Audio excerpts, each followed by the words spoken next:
ವಿರಾಜಮಾನಳಾಗಿ ಹೇಳಿಕೊಳ್ಳದ ಎಲ್ಲವನಾಗಿ ಎಲ್ಲರ ಅಮ್ಮ ಎಲ್ಲಮ್ಮನಾಗಿ ವಿಜೃಂಭಣೆಯಿಂದ ಸಿದ್ಧಾಚಲ ಪರ್ವತದಲ್ಲಿ ಎಲ್ಲಮ್ಮನ ಗುಡ್ಡದಲ್ಲಿ ನೆಲೆಸಿರ್ತಕ್ಕಂಥ ನನ್ನ ತಾಯಿ ಜಗನ್ಮಾತೆ ರೇಣುಕಾ ಯಲ್ಲಮ್ಮ ಆಕೆಯ ಪಾದಾರವಿಂದಗಳಿಗೆ ವಂದಿಸುತ್ತಾ, ಹಾಗೆ ಉತ್ತರ ನಾಡಿನಿಂದ ಮಲ್ಲಿಕಾರ್ಜುನಾಗಿ ನೆಲೆಸಿರ್ತಕ್ಕಂಥ ಕಾಶಿ ಈ ಶ್ರೀಶೈಲದಲ್ಲಿ ನಡುಮಲೆಗೆ ಮಲೆ ಮಾದೇಶ್ವರನಾಗಿ ಬಂದಿರತಕ್ಕಂಥ ಮಲೆ ಮಾದೇಶ್ವರನ ಪಾದಾರವಿಂದಗಳಿಗೆ ವಂದಿಸುತ್ತಾ, ಈ ದಿನ ಕಾರ್ಯಕ್ರಮ ಬಂದು ನಾಳೆ ನಡೀತಕ್ಕಂಥ ಮಂಗಳವಾರ ದಿನ, ಅದರಲ್ಲೂ ಶುಕ್ಲ ಪಕ್ಷದಲ್ಲಿ ಫಾಲ್ಗುಣ ಮಾಸದಲ್ಲಿ ಬರ್ತಕ್ಕಂಥ 3ನೇ ತಾರೀಕು 3ನೇ ತಿಂಗಳು 2026 ಈ ದಿನದಂದು, ಅಂದರೆ ನಾಳೆ ನಡೆಯುವಂತಹ ರಕ್ತಸಿಕ್ತವಾಗಿರ್ತಕ್ಕಂಥ ಚಂದ್ರಗ್ರಹಣದ ಬಗ್ಗೆ, ಕೇತುಗ್ರಸ್ತ ಚಂದ್ರಗ್ರಹಣದ ಬಗ್ಗೆ ತಿಳ್ಕೊಳ್ಳೋದಕ್ಕೆ ನೀವೆಲ್ಲ ಕಾತುರರಾಗಿ ಕಾಯ್ತಾ ಇದ್ದೀರಾ. ಒಂದೊಂದಾಗಿ ನಾವು ನಮ್ಮ ಮಗಳು ಇಬ್ಬರೂ ನಮ್ಮ ವಾಹಿನಿಯ ಮುಖಾಂತರ ತಮ್ಮೆಲ್ಲರಿಗೂ ತಿಳಿಸೋಕ್ಕೆ ಇಷ್ಟಪಡ್ತೀನಿ. ಯಾರಾದರೂ ನೀವು ನಮ್ಮ ಜೊತೆಯಲ್ಲಿ ಮಾತಾಡಬೇಕು ಅನ್ನೋದ್ರೆ ಖಂಡಿತವಾಗಿ ಮಾತಾಡಿ. ಒಳ್ಳೆಯದಾಗಲಿ ನಿಮಗೆಲ್ಲರಿಗೂ. ಗುರೂಜಿ, ಮೊದಲನೇದಾಗಿ ಹೆಸರಲ್ಲೇ ಒಂದು ರೀತಿ ಕೇತುಗ್ರಸ್ತ ಚಂದ್ರಗ್ರಹಣ ಕೇಳೋಕೆ ಒಂದು ಕಡೆ ಭಯಾನಕ ಅಂತಾನೆ ಅನಿಸುತ್ತೆ. ಇನ್ನು ಮಂಗಳವಾರ ಅಂದ ತಕ್ಷಣ ಎಲ್ಲರೂ ಸಹ ಭಯ ಪಡ್ತಾರೆ. ಕೆಲವೊಬ್ರು ಹೇಳೋದು ನೋಡಿದ್ರೆ ಅಶುಭ ಅಮಂಗಳ ಈ ಮಾತುಗಳನ್ನ ಜಾಸ್ತಿ ಹೇಳ್ತಾರೆ. ಇದಕ್ಕೆ ಉದಾಹರಣೆ ಎಂಬಂತೆ ಈಗಾಗಲೇ ಎಲ್ಲ ಕಡೆ ಯುದ್ಧಗಳು ಪ್ರಾರಂಭವಾಗ್ಬಿಟ್ಟಿದೆ. ನೋಡಬೇಕು, ನಮ್ಮ ಸುತ್ತಮುತ್ತ ಇರುವಂತಹ ನೆರೆಹೊರೆಯದಲ್ಲಿರುವಂತಹ ದೇಶಗಳಾಗಿರ್ಬೋದು, ಎಲ್ಲ ಕಡೆ ಯುದ್ಧ ಸ್ಟಾರ್ಟ್ ಆಗಿದೆ. ಆದರೆ ಭಾರತ ಇಂತಹ ಪರಿಸ್ಥಿತಿಯಲ್ಲೂ ಸಹ ಶಾಂತಿಯುತವಾಗಿ ತನ್ನ ಕಾರ್ಯವನ್ನು ಮುಂದುವರಿಸಿಕೊಂಡು ನಾಳೆ ಅಂದರೆ ಮಂಗಳವಾರ ಹೋಳಿ ಹಬ್ಬ ಇದೆ, ಅದನ್ನು ಸಹ ಅದ್ಧೂರಿಯಾಗಿ ರಂಗುರಂಗಿನ ಹಬ್ಬವನ್ನು ಆಚರಣೆಗೆ ತಯಾರಾಗಿ ಇದೆ. ಇದ್ರ ಬಗ್ಗೆ ನೀವು ಮಾತಾಡೋದಾದರೆ? ಖಂಡಿತವಾಗಿ ಸವಿಸ್ತರವಾಗಿ ಎಲ್ಲ ವಿಚಾರಗಳನ್ನು ನಮ್ಮ ಬಂಧುಗಳಿಗೆ, ವೀಕ್ಷಕ ಪ್ರಭುಗಳಿಗೆ ನಾವು ತಿಳಿಸ್ತಾ ಹೋಗೋಣ. ಮೊದಲನೆಯದಾಗಿ ಮಂಗಳವಾರ ಬಂದಿರತಕ್ಕಂಥದ್ದು 3ನೇ ತಾರೀಕು, ಅದರಲ್ಲೂ ಶುಕ್ಲ ಪಕ್ಷದಲ್ಲಿ ಫಾಲ್ಗುಣ ಮಾಸದಲ್ಲಿ ಬಂದಿರತಕ್ಕಂಥ ಕೇತುಗ್ರಸ್ತ ಚಂದ್ರಗ್ರಹಣ. ಈ ಚಂದ್ರಗ್ರಹಣ ಬಂದಿರತಕ್ಕಂಥದ್ದು ಭಯ ಹುಡ್ಸೋಕ್ಕಲ್ಲ, ನಾವು ಮುಂಜಾಗ್ರತೆ ಕ್ರಮವಾಗಿ ನಾವು ಏನೇನು ಅನುಷ್ಠಾನಗಳನ್ನು ಮಾಡ್ಕೊಳ್ತಕ್ಕಂಥದ್ದು, ನಾವು ಮುನ್ನೆಚ್ಚರಿಕೆ ಕ್ರಮವಾಗಿ ಯಾವ್ಯಾವ ಪೂಜೆಗಳನ್ನು ಮಾಡ್ತಕ್ಕಂಥದ್ದು, ಏನೇನು ಅನುಸರಣೆಗಳನ್ನು ಮಾಡ್ಕೋಬೇಕಾಗಿರೋದ್ರಿಂದ ಪೃಥ್ವಿಯಲ್ಲಿ ನಡೀತಕ್ಕಂಥ ಒಂದು ನಮಗೋಸ್ಕರನೇ ಪ್ರಕೃತಿ ಕೊಟ್ಟಿರ್ತಕ್ಕಂಥ ಒಂದು ವರದಾನ ಅಂತಲೇ ತಿಳ್ಕೊಬೋದು. ಇದನ್ನು ಕೆಟ್ಟ ರೀತಿಯಲ್ಲಿ ನಾವು ಪರಿಗಣನೆಗೆ ತಗೊಳ್ಳೇಬಾರ್ದು. ಇದು ಒಳ್ಳೆಯದಲ್ಲ, ಕೆಟ್ಟದ್ದು, ಹಂಗೆ ಹಿಂಗೆ ಅಂತ. ಆದರೆ ಮನುಕುಲಕ್ಕೆ ನಾವು ಅನುಷ್ಠಾನಗಳನ್ನು ಸರಿಯಾಗಿ ಪೂಜೆ ಪುನಸ್ಕಾರಗಳನ್ನು ನಾವು ಮಾಡದೇ ಇದ್ದಾಗ, ಪ್ರಕೃತಿಗೆ ನಾವು ಪ್ರೀತಿಸದೇ ಇದ್ದಾಗ, ಪ್ರಕೃತಿಗೆ ನಾವು ಪೂಜೆಯನ್ನು ಮಾಡದೇ ಇದ್ದಾಗ ಪ್ರಕೃತಿ ಮುಂದೆ ಎದೊಳೋದು ಅದು ಸಹಜ. ಯಾಕಂದರೆ ಈ ಪೌರ್ಣಮಿ ಕಾಲದಲ್ಲಿ ಬಂದಿರತಕ್ಕಂಥ ಚಂದ್ರಗ್ರಹಣಕ್ಕೆ ಏನೇನು ಆ ಅವಘಡ ಸಂಭವಿಸುತ್ತೆ ಅಂದರೆ, ಪೃಥ್ವಿ ಮೇಲೆ ಸಮುದ್ರದ ಅಲೆಗಳು ಉಬ್ಬರಗಳು ಜಾಸ್ತಿ ಆಗ್ತಕ್ಕಂಥದ್ದು, ಪ್ರಕೃತಿ ವಿಕೋಪ ಆಗ್ತಕ್ಕಂಥದ್ದು. ಆ ವಿಕೋಪಕ್ಕೆ ನಡೀತಕ್ಕಂಥದ್ದೇ ಒಂದು ಉದಾಹರಣೆಗೆ. ಯಾಕಂದರೆ ಗ್ರಹಣ, ಈ ಸೂರ್ಯಗ್ರಹಣಕ್ಕೆ ರಾಹುಗ್ರಸ್ತ ಸೂರ್ಯಗ್ರಹಣ ಹೋಯಿತು. ಈಗ ಕಡೆಯ ಒಂದು ಈ ಸಂವತ್ಸರದಲ್ಲಿ ಶ್ರೀ ವಿಶ್ವವಸು ನಾಮ ಸಂವತ್ಸರದಲ್ಲಿ ಕಡೆಯ ಗ್ರಹಣ ಅಂತಲೇ ಹೇಳ್ಬೋದು. ಇದು ಚಂದ್ರಗ್ರಹಣ ಈ ಸಂವತ್ಸರಕ್ಕೆ, ಅಂದರೆ ವಿಶ್ವವಸು ನಾಮ ಸಂವತ್ಸರಕ್ಕೆ ಕಡೆಯ ಗ್ರಹಣವಾಗಿರ್ತಕ್ಕಂಥ ಕೇತುಗ್ರಸ್ತ ಚಂದ್ರಗ್ರಹಣ. ಇದು ಪೃಥ್ವಿ ಮೇಲೆ ಏನು ಪರಿಣಾಮ ಬೀರುತ್ತಾ, ಪರಿಣಾಮ ಬೀರಲ್ವಾ, ಇದು ಏನೇನು ಅನಾನುಕೂಲಗಳಾಗುತ್ತೆ ಅಂತ ನೀವು ಕೇಳಿದ ಪ್ರಶ್ನೆಗೆ ಗುರುಜಿ ನಂದೊಂದು ಪ್ರಶ್ನೆ ಇತ್ತು. ಅಂದರೆ ಒಂದೇ ತಿಂಗಳಲ್ಲಿ, ಅಂದರೆ ಏನು ಕಳೆದ 15 ದಿನಗಳ ಹಿಂದೆ ಸೂರ್ಯಗ್ರಹಣ ಸಂಭವಿಸ್ತು, ಅದನ್ನು ನೀವು ಸಹ ಹೇಳಿದ್ರಿ. ಅದರ ಅಂದರೆ ನಾಳೆ ಮಂಗಳವಾರನೂ ಸಹ ಚಂದ್ರಗ್ರಹಣ ಇದೆ. ಈ ಎರಡು ಒಂದೇ ತಿಂಗಳು ಬಂದಿರೋದ್ರಿಂದ ಯಾವುದೇ ರೀತಿ ಪ್ರಭಾವ ಅಥವಾ ಪರಿಣಾಮ ಬೀರೋದಿಲ್ವಾ?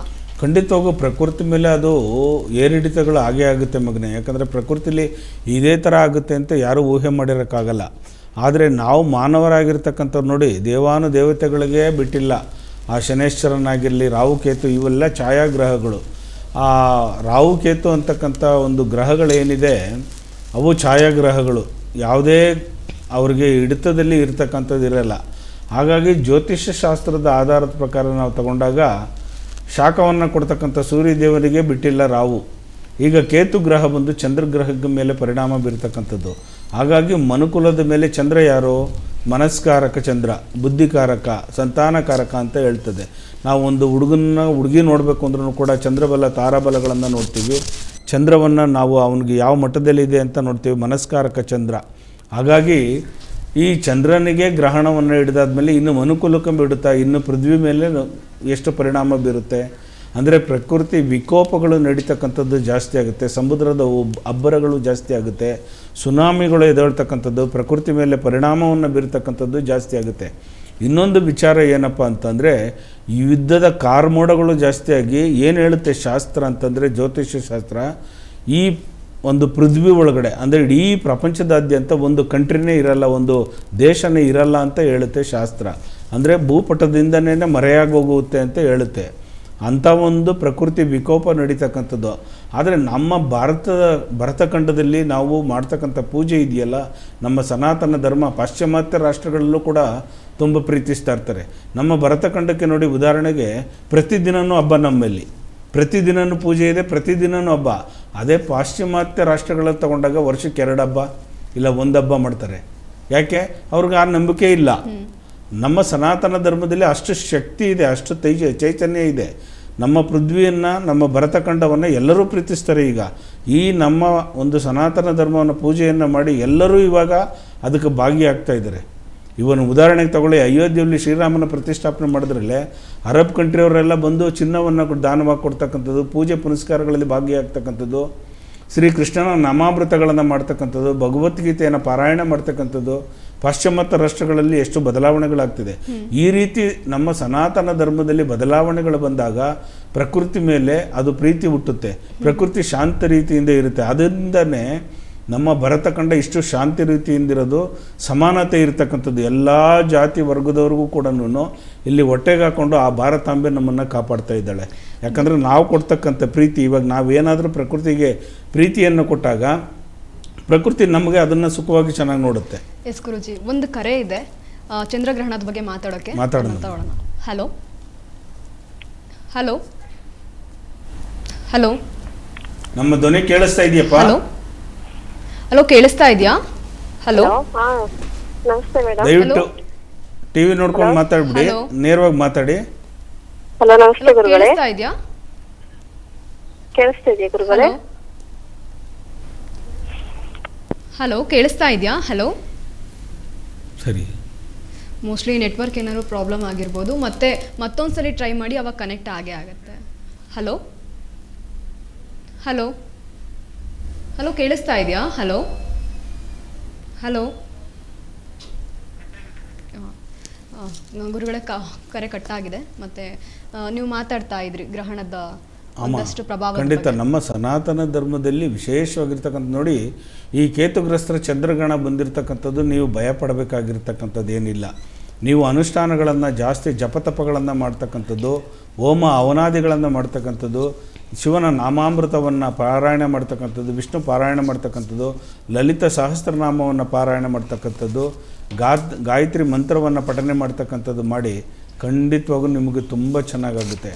ಈ ಸಂದರ್ಭದಲ್ಲಿ ಆ ಪರ್ವಕಾಲದಲ್ಲಿ ನಾವು ಗ್ರಹಣದ ಛಾಯೆ ಯಾವ ಸಮಯದಿಂದ ಯಾವ ಸಮಯದವರೆಗೆ ಇರ್ತದೆ ಅಂತದನ್ನು ಮುಂದಿನ ಭಾಗದಲ್ಲಿ ತಿಳಿಸ್ತಾ ಹೋಗ್ತೀವಿ. ಇನ್ನು ನಾವು ಮುಖ್ಯವಾಗಿ ಗ್ರಹಣ ಅಂತ ನೋಡೋದಾದರೆ ಪ್ರತಿಯೊಂದು ದೇವಾಲಯಗಳನ್ನ ಬಾಕ್ಲು ಹಾಕೋದಾಗಿರ್ಬೋದು, ಅದಾದಮೇಲೆ ಶುಚಿ ಕಾರ್ಯಗಳನ್ನ ಮಾಡೋದಾಗಿರ್ಬೋದು, ಇದರ ಪ್ರಾಮುಖ್ಯತೆ ಏನು? ಖಂಡಿತವಾಗೂ ನೋಡಿ, ಸಾಮಾನ್ಯವಾಗಿ ಯಾರು ತೀರ್ಕೊಂಡಾಗ ಮನೆಗಳಲ್ಲಿ ಆ ಒಂದು ಸೂತಕದ ಛಾಯೆ ಅಂತ ಏನು ಹೇಳ್ತೀವಿ, ಆ ರೀತಿ ಇರ್ತಕ್ಕಂಥ ವಾತಾವರಣ ಮನುಕುಲಕ್ಕೆ. ಆದರೆ ಇಡೀ ದೇವಾನುದೇವತೆಗಳಿಗೆಲ್ಲಿ ಒಂದು ಆಶ್ರಯ ಆಗಿರ್ತಕ್ಕಂಥ ಸೂರ್ಯ ಚಂದ್ರಾದಿಗಳಿಗೆ ಈ ಗ್ರಹಣದ ಛಾಯೆ ಇರೋದ್ರಿಂದ ನಮಗೆ ಬುದ್ಧಿಕಾರಕನಾಗಿರ್ತಕ್ಕಂಥನು, ಮನಸ್ಸುಕಾರಕ ಆಗಿರ್ತಕ್ಕಂಥ ಚಂದ್ರನಿಗೆ ಕೇತು ಗ್ರಹಣ ಚಂದ್ರ ಹಿಡಿದಾಗ ನಾವು ಮನುಕುಲದಲ್ಲಿರ್ತಕ್ಕಂಥವ್ರು ನಾವೇನು ಮಾಡಬೇಕು, ಒಂದು ಸೂತಕದ ಛಾಯೆ ಇರ್ತಕ್ಕಂಥದ್ದು ಪೃಥ್ವಿ ಮೇಲೆ, ಆ ಪ್ರಕರಣಗಳು ಆ ಕಿರಣಗಳು ಪೃಥ್ವಿ ಮೇಲೆ ಬಿದ್ದಾಗ ಕೆಲವೊಂದು ಮಕ್ಕಳುಗಳಲ್ಲಿ ಎಚ್ಚರಿಕೆಯಾಗಿ ಹೆಣ್ಣುಮಕ್ಕಳಲ್ಲಿ, ಅದರಲ್ಲೂ ಸ್ತನಪಾನ ಮಾಡ್ತಕ್ಕಂಥ ಹೆಣ್ಣು ಮಕ್ಕಳಿಗೆ ಸ್ವಲ್ಪ ಹುಷಾರಾಗಿರಬೇಕು. ಮತ್ತು ಗರ್ಭಿಣಿ ಸ್ತ್ರೀಯರು ಯಾರ್ಯಾರಿದ್ದಾರೆ ಪ್ರೆಗ್ನೆಂಟ್ ಇರೋರು, ದಯವಿಟ್ಟು ಈ ಕಿರಣಗಳ ಒಂದು ನೆರಳು ನಿಮ್ಮ ಮಗು ಮೇಲೆ ಬೀಳಬಾರ್ದು ಇದ್ದಂಗೆ ನೋಡ್ಕೊಳ್ಳಿ. ಮನೆ ಒಳಗಡೆ ಎಚ್ಚರಿಕೆಯಾಗಿರಿ. ಮಧ್ಯಾಹ್ನ 12 ಗಂಟೆ ಮೇಲೆ ಕೆಲವು ಉಪಹಾರಗಳನ್ನು ನಿಷಿದ್ಧ ಅಂತ ಹೇಳುತ್ತೆ. ಅನ್ನ ಆಹಾರಗಳನ್ನು ತಿಂತಕ್ಕಂಥದ್ದು ಅದು ನಿಷಿದ್ಧ ಅನ್ನುತ್ತೆ. ಸಾತ್ವಿಕ ಆಹಾರಗಳನ್ನು ತಿಂತಕ್ಕಂಥದ್ದು ತುಂಬ ಒಳ್ಳೆಯದು. ಹಾಗಾಗಿ ಕೆಲವು ಮಕ್ಕಳುಗಳಲ್ಲಿ ಸ್ವಲ್ಪ ಹುಷಾರಾಗಿರಬೇಕು. ಈ ಗ್ರಹಣ ಕಾಲದಲ್ಲಿ ಸ್ವಲ್ಪ ಓಡಾಡೋದಕ್ಕೆ ಕೆಲವರು ಏನು ಮಾಡ್ತಾರೆ, ಗ್ರಹಣ ಕಾಲದಲ್ಲೇ ನಾವು ಊಟ ಮಾಡ್ತೀನಿ ಅದೇನಾಗುತ್ತೆ, ಅದೆಲ್ಲ ನಿಮಗೆ ಬಿಟ್ಟಿದ್ದು. ಯಾಕೆಂದರೆ ನೀವು ಊಟ ಮಾಡ್ತಿರೋ ಇಲ್ಲ ಏನು ಮಾಡ್ತಿರೋ ಅದು ನಿಮಗೆ ಬಿಟ್ಟಿದ್ದು. ಆದರೆ ನಮ್ಮ ಒಂದು ಶಾಸ್ತ್ರದ ಪ್ರಕಾರ, ಜ್ಯೋತಿಷ್ಯ ಶಾಸ್ತ್ರದ ಆಧಾರದ ಪ್ರಕಾರ ನಿಮಗೆ ನಾವು ನಮ್ಮ ವಾಹಿನಿ ಮುಖಾಂತರ ತಿಳಿಸೋದೇನಂತಂದರೆ, ಹಿಂದಿನ ಕಾಲದಿಂದನೂ ನಾವು ಮಾಡ್ಕೊಂಬಂದಿರತಕ್ಕಂಥ ಪ್ರತಿಯೊಂದೂ ಕೂಡ ಅದಕ್ಕೆ ಹಿನ್ನೆಲೆ ಇದೆ. ಈಗ ಉದಾಹರಣೆಗೆ ನಿಮಗೆ ತಿಳಿಸೋದಾದರೆ, ಒಂದು ಇಸ್ತ್ರಿ ಎಲೆ, ಮುತ್ಕದ ಎಲೆಯನ್ನು ನಾವು ಊಟ ಮಾಡ್ತಾಯಿದ್ದೋ ಮದುವೆ ಸಮಾರಂಭಗಳಲ್ಲಿ. ಈಗೆಲ್ಲ ಪೇಪರ್ ಎಲೆ, ಪ್ಲಾಸ್ಟಿಕ್ ಎಲೆ ಬಂದುಬಿಡ್ತು. ಆ ಮುತ್ಕದ ಎಲೆಯನ್ನು ಯಾಕೆ ನಮ್ಮ ಹಿರಿಯರು ಮಾಡ್ತಾಯಿದ್ರು, ನಮ್ಗೆ ಊಟಕ್ಕೆ ಬಡಿಸ್ತಾಯಿದ್ರು ಅನ್ನೋದ್ರೆ ಅದರಲ್ಲಿ ಸಿ ಕಂಟೆಂಟೆಂಟು ಜಾಸ್ತಿ ಇರ್ತಕ್ಕಂಥದ್ದು, ವಿಟಮಿನ್ ಸಿ ಇರ್ತಕ್ಕಂಥ ಜಾಸ್ತಿ ಮುತ್ಕದ ಎಲೆಯಲ್ಲಿ. ಆ ಊಟ ಮಾಡಿದಾಗ ಗಂಡಸ್ತನ ಜಾಸ್ತಿ ಆಗ್ತಕ್ಕಂಥದ್ದು, ಹೆಣ್ಣುಮಕ್ಳಿಗೆ ಗರ್ಭಕ್ಕೆ ಸಂಬಂಧಪಟ್ಟಂಗೆ ಎಲ್ಲ ನಿವಾರಣೆ ಆಗೋದು. ಇವಾಗೆಲ್ಲ ಪ್ಲಾಸ್ಟಿಕ್ ಪೇಪರ್ಗಳು ಅದು ಇದು ಬಂದು ಆ ಒಂದು ಇದೇ ಒಟ್ಟೋಗಿದೆ. ಹಂಗಾಗೋದು ಬೇಡ. ಆದರೆ ಹಿಂದಿಲಿಂದ ಏನು ಮಾಡ್ಕೊಂಬಂದಿದ್ದಾರೆ ಅದನ್ನು ನೀವು ಪರಿಪಾಲನೆ ಮಾಡಿ ಅಂತ ನಾವು ಹೇಳ್ತಾ ಇದ್ದೀವಿ. ಆಹಾರ ಪದಾರ್ಥಗಳಲ್ಲೆಲ್ಲ ದರ್ಬೆಯನ್ನು ಹಾಕ್ತಕ್ಕಂಥದ್ದು. ಇನ್ನೊಂದು ನಮ್ಮ ಮಗಳು ಒಂದು ಪ್ರಶ್ನೆ ಕೇಳಿದ್ರು, ದೇವಾಲಯಗಳಲ್ಲಿ ಬಂದ್ ಮಾಡ್ತಕ್ಕಂಥದ್ದು, ಶುಚಿತ್ವ ಮಾಡ್ತಕ್ಕಂಥದ್ದು ಯಾಕೆ ಅಂತ ಕೇಳಿದ್ರು. ಯಾಕಂದರೆ ಈ ಗ್ರಹಣದ ಛಾಯೆ ಸೂತಕದ ಛಾಯೆ ಅಂತ ನಾವೇನು ಹೇಳ್ತೀವಿ, ಆ ಒಂದು 20 ನಿಮಿಷಗಳ ಕಾಲ, 25-30 ನಿಮಿಷನೇ ಅಂತಲೇ ಪರಿಗಣನೆಗೆ ತಗೊಳ್ಳೋಣ. 27 ನಿಮಿಷ ಇದೆ ಆ ಗ್ರಹಣದ ಒಂದು ಪರ್ವಕಾಲ. 30 ನಿಮಿಷನೇ, ಅರ್ಧ ಗಂಟೆ ಅಂತಲೇ ತಿಳ್ಕೊಳ್ಳೋಣ. ಆ ಅರ್ಧ ಗಂಟೆ ಸಮಯದಲ್ಲಿ ದೇವಾಲಯಗಳನ್ನ ದಯವಿಟ್ಟು ಯಾರೂ ಮುಚ್ಚಕ್ಕೆ ಹೋಗಬೇಡಿ. ನನ್ನ ವಾಹಿನಿ ಮುಖಾಂತರ ನಾನು ಕೇಳ್ಕೊಳ್ಳೋದು ನಿಮಗಿಷ್ಟೇ, ದೇವಾಲಯಗಳಲ್ಲಿ ಮುಚ್ಚೋದ್ರಿಂದ ಏನು ಪ್ರಯೋಜನ ಆಗುತ್ತೆ ಅಂದರೆ, ನಿಮಗೆ ಪ್ರಯೋಜನ ಇಲ್ಲ, ದೇವಾಲಯಕ್ಕೂ ಪ್ರಯೋಜನ ಇಲ್ಲ.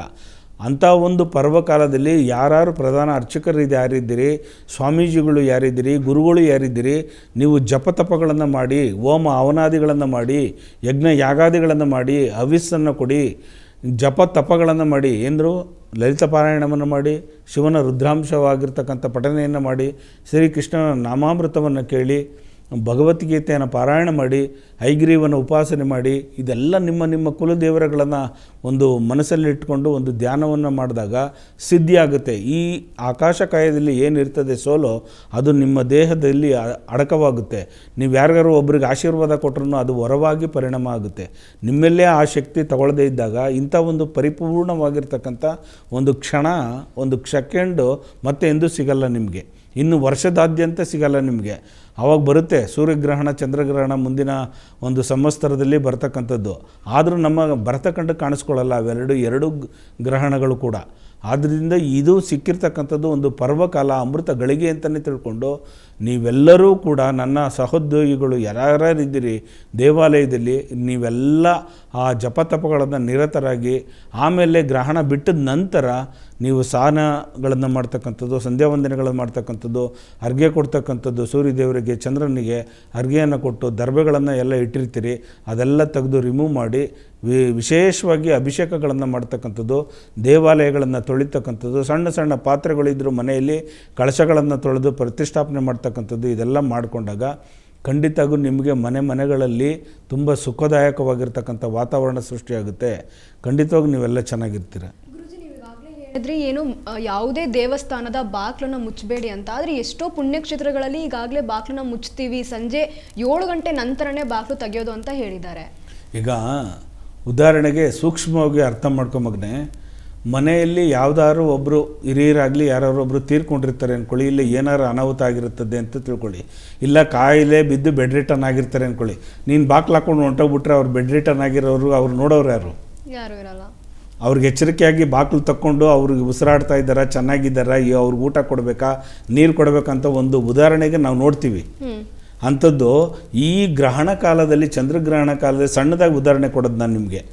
ಈಗ ಪೇಷಂಟ್ ಇರ್ತಕ್ಕಂಥ ಒಬ್ಬ ವ್ಯಕ್ತಿಗೆ ನಾವು ಎಷ್ಟು ಜಾಗೃತಿಯಾಗಿ ನೋಡ್ತೀವಿ, ಹಾಗೆ ಇಡೀ ಪೃಥ್ವಿಗೆ, ಭೂಮಂಡಲವನ್ನೇ ಕಾಯ್ತಕ್ಕಂಥ ಸೂರ್ಯ ಚಂದ್ರಾದಿಗಳಿಗೆ ಗ್ರಹಣ ಬಾಧೆ ಇರ್ತಕ್ಕಂಥದ್ದು ಮಾಡಿದಾಗ ನೀನೊಬ್ಬ ಮನುಷ್ಯನಾಗಿ, ಎಕಚ್ಚಿತ್ತ ಒಬ್ಬ ಮಾನವನಾಗಿ ನೀನು ಮಾಡ್ತಕ್ಕಂಥ ಕರ್ತವ್ಯ ಏನು ಹೇಳು, ನೀನು ದೇವಾಲಯದಲ್ಲಿ ನಿರತರಾಗಿರಬೇಕು, ಜಪ ತಪಗಳನ್ನು ಮಾಡ್ತಬೇಕು. ಭಗವಂತ ಚಂದ್ರನಿಗೆ ಇವತ್ತು ಚಿಂದನವಾಗಿರ್ತಕ್ಕಂಥ ಒಂದು ಕೇತು, ಆ ರಾಹು ಕೇತುಗಳು ಛಾಯಾಗ್ರಹಗಳು ಚಂದ್ರನಿಗೆ ಹಿಡಿತಾ ಇರ್ತಾರೆ.